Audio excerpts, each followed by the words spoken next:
প্রশ্ন এসেছে বাংলাদেশের বিশ্ববিদ্যালয় পড়ুয়া ছাত্র ছাত্রীদের কাছ থেকে। আমরা এখন সেই প্রশ্নগুলোতে যাচ্ছি।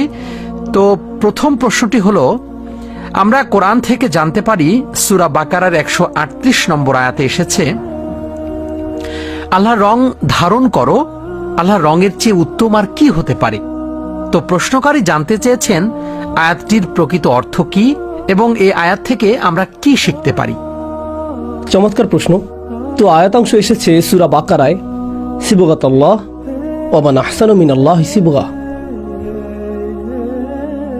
আক্ষরিক অনুবাদ হলো আল্লাহর রং, রঙের বিবেচনায় আল্লাহর চেয়ে উত্তম আর কে হতে পারে। এটাই হলো এই আয়াতাংশটির সরল বাংলা অনুবাদ। এই আয়াতটি রাসূল সাল্লাল্লাহু আলাইহি সাল্লামের উপর নাজিল হয় রাসূল সাল্লাল্লাহু আলাইহি সাল্লামের মদিনায় অবস্থানকালে।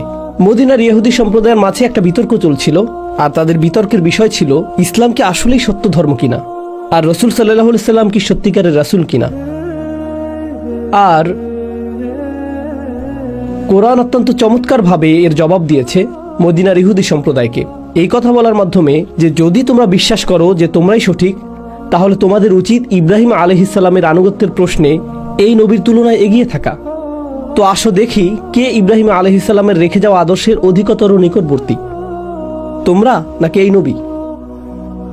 আর ইব্রাহিম আলাইহিস সালাম কোনো শিথিলতা ছাড়া নিজেকে সম্পূর্ণরূপে আল্লাহর ইচ্ছার কাছে সমর্পণ করেছিলেন। ইয ক্বালা লাহু রাব্বুহু আসলিম ক্বালা আসলামতু লিরাব্বিল আলামিন। অর্থাৎ যখনই আল্লাহ তাকে আত্মসমর্পণ করতে আদেশ করেছেন, তিনি ঘোষণা করেছেন, আমি সম্পূর্ণরূপে আত্মসমর্পণ করলাম বিশ্বজাহান এবং সকল মানুষের প্রভুর সামনে। যখন আল্লাহ তার পুত্রকে হত্যা করার আদেশ করলেন, তখন তিনি ইতস্তত করেননি। যখন আল্লাহ তাকে বললেন আগুনে ঝাঁপ দাও, তখন তিনি ইতস্তত করেননি। তো বহুবার ইব্রাহিম আলাইহিস সালাম আল্লাহর নিকট আত্মসমর্পণ করেছিলেন, যেরকমভাবে অন্য কেউ আত্মসমর্পণ করেনি।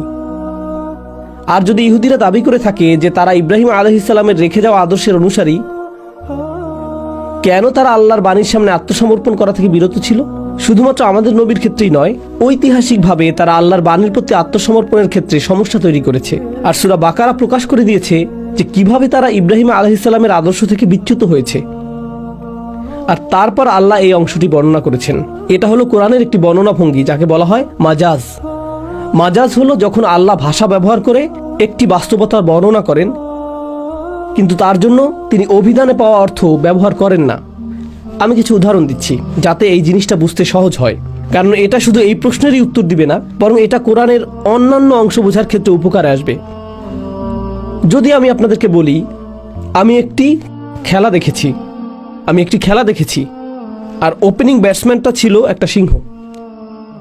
এটা একটা ক্রিকেট ম্যাচ, আর ওপেনিং ব্যাটসম্যানটা ছিল একটা সিংহ। যারাই আমার কথাটি শুনেছে তারা বুঝবে যে ওপেনিং ব্যাটসম্যানটি কোনো পশু ছিল না, যাকে চিড়িয়াখানা থেকে মুক্ত করে হাতে একটি ব্যাট ধরিয়ে দেওয়া হয়েছিল। আমি যা বলছি তা হলো এই ব্যাটসম্যানটি ছিল নির্ভীক। সে মাঠে তার আধিপত্য প্রতিষ্ঠা করেছিল, আর সবাই তার ভয়ে ভীত ছিল, এবং সে তার শত্রুপক্ষকে নির্মূল করে দিয়েছিল, যা হলো একটি সিংহের অনুরূপ। কিন্তু নিঃসন্দেহে মানুষটি সিংহ নয়, সে মাংসাশী পশু নয়, সে অন্য পশুদের মাংস কাঁচা খায় না, সে দেখতে সিংহের মতো না, সে শুধুমাত্র একজন মানুষ। আমরা সবসময় এই ধরনের রূপক ভাষা ব্যবহার করে থাকি, এটি ভাষার স্বাভাবিক একটা অংশ। সূরা ফাতিহাতেও আমরা বলি ইহদিনাস সিরাতাল মুস্তাকিম, অর্থাৎ আমাদেরকে সরল সোজা পথ দেখান। এখন আপনি যদি আক্ষরিক অর্থে বলেন সোজা পথ, তার মানে একটি পথ নিশ্চয়ই আছে, আর আমরা আল্লাহর কাছে সেই পথের নির্দেশ চাচ্ছি যা আরবের মরুভূমিতে কোথাও ছিল। আর যখনই আপনি সেই পথে গাড়ি চালাতে সমর্থ হবেন, একমাত্র তখনই সরল পথের সন্ধান পাবেন। আসলে আল্লাহ এই পথের কথা বলছেন না, তিনি বলছেন একটা জীবন ব্যবস্থার কথা, জীবন পরিচালনা করার পদ্ধতির কথা, জীবনের বাস্তবতাকে দেখার একটি পদ্ধতির কথা, যা এতটাই সোজা, যা সোজা আল্লাহর নিকটে পৌঁছে দেয়। আর এজন্য একে সরল সোজা পথের সাথে তুলনা করা হয়েছে। এটা এরকম যে আপনি আল্লাহর সাথে সাক্ষাৎ করার জন্য একটি সোজা পথ ধরেছেন। এই বিষয়গুলো মাথায় রেখে এই আয়াতে ব্যবহৃত মাজাজ অর্থাৎ ভাষার রূপক ব্যবহারটি বোঝার চেষ্টা করুন। কাউকে রং করা হচ্ছে, কল্পনা করুন কাউকে রং করা হচ্ছে। যেমন আমি যদি আপনার উপর রং ঢেলে দেই, আমি যদি আপনার উপর নীল রং ঢেলে দেই, তখন আপনি শুধুই নীল, অর্থাৎ আপনার প্রথম লক্ষণীয় বৈশিষ্ট্যটি হবে নীল রং। আমি যদি আপনার উপর লাল রং ঢেলে দেই, তখন পা থেকে মাথা পর্যন্ত আপনার সর্বাঙ্গেই মাখানো থাকবে লাল। আপনার ব্যাপারে এটাই প্রথম বিষয় যা আমি লক্ষ্য করব, আমি আপনার অন্য কিছু খেয়াল করব না। কেন এই লোকটি লাল, কেন এই লোকটি হলুদ, কেন এই লোকটি নীল, কেন এই লোকটি সবুজ, পা থেকে মাথা পর্যন্ত পুরোটাই এইরকম। যখন আল্লাহ বলছেন সিবগাতাল্লাহ, এটা এমন যেন আল্লাহর প্রতি ঈমান এবং আমি যেভাবে চললে আল্লাহ সন্তুষ্ট হন, যদি সেটা হতো একটা রং, তাহলে আমি নিজের সমস্ত শরীর সেই রঙে রঙিন করে নিয়েছি এবং আমি সম্পূর্ণরূপে সেই রং ধারণ করেছি। তো আমার সব কিছু এটা প্রকাশ করছে যে আমি আমার বিশ্বাসের মধ্যে নিজেকে নিমজ্জিত করেছি সম্পূর্ণরূপে।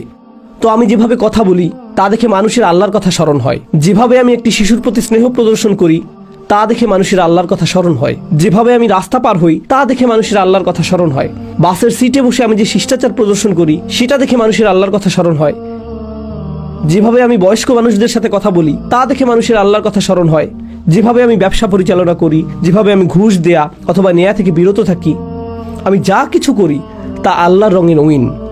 আয়াতটি খুবই চমৎকার, আয়াতটি খুবই চমৎকার। আর কার উদ্দেশ্যে এখানে বলা হচ্ছে?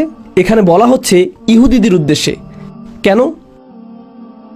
বাইরের দিক থেকে ইহুদিদের ছিল লম্বা দাড়ি আর টুপি, বাইরের দিক থেকে তাদেরকে ধার্মিক মনে হতো, ধর্মপরায়ণ মনে হতো, তাদেরকে দেখে পবিত্র মানুষ মনে হতো। তো বাইরে থেকে তাদেরকে দেখে মনে হতো যে তারা আল্লাহর রঙে রঙিন, তাদের ছিল শুধুমাত্র বাহ্যিক বহিঃপ্রকাশ। আর আল্লাহ চান যে প্রকৃতভাবে যাতে আল্লাহর রং ধারণ করা হয়, অর্থাৎ আল্লাহর বাণীকে প্রকৃতভাবে যাতে বাস্তব রূপ দান করা হয়, শুধুমাত্র প্রদর্শন না বরং ভেতর বাহির সব। সিবগাতাল্লাহ ওয়া মান আহসানু মিনাল্লাহি সিবগা, সংক্ষেপে এটাই আয়াতটির অর্থ।